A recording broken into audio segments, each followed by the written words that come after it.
Opajon, bugun ko'chalarni o'zingiz supurib qo'yasiz a? Men kecha supuruvdim, bugun sizni navbatingiz. Nima qilibdi kecha supurgan bo'lsangiz? Bugun ham supurib qo'ysangiz kam bo'lib qolmaysiz. Supurib qo'ying, xo'pmi? Aka!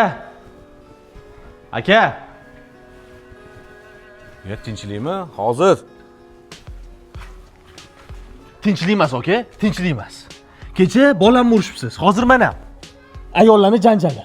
O'zi uy kichkina o'g'ilga qolishi kerak. Sekiro. Kim? Odamlar eshitib qolsa-da, xafa bo'ladi.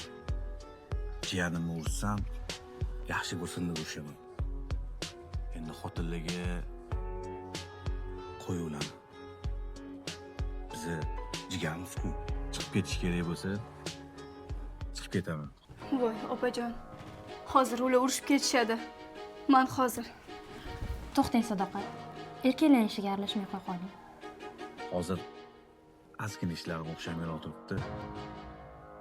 Ijara qilib bo'lsa ham chiqib ketaman.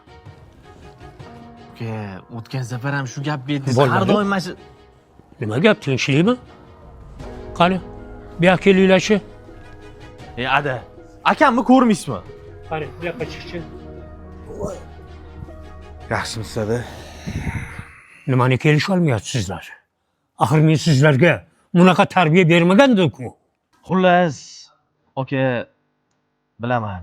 Anchadan beri aka-uka bitta uyda siqilib qoldik deb o'ylab yuribsiz. Shart-sharoitingizni ham tushunaman. Shuning uchun bu uyni sizga oldim. Tushunmadim. Qo'shnimiz uylarni sotayotgan ekanlar. Shuning uchun aka-uka qo'shni bo'lamiz endi, ada. Anu, hazilimga xafa bo'lmang, endi to'g'ri tushuning. Farzandlarim. Pulingni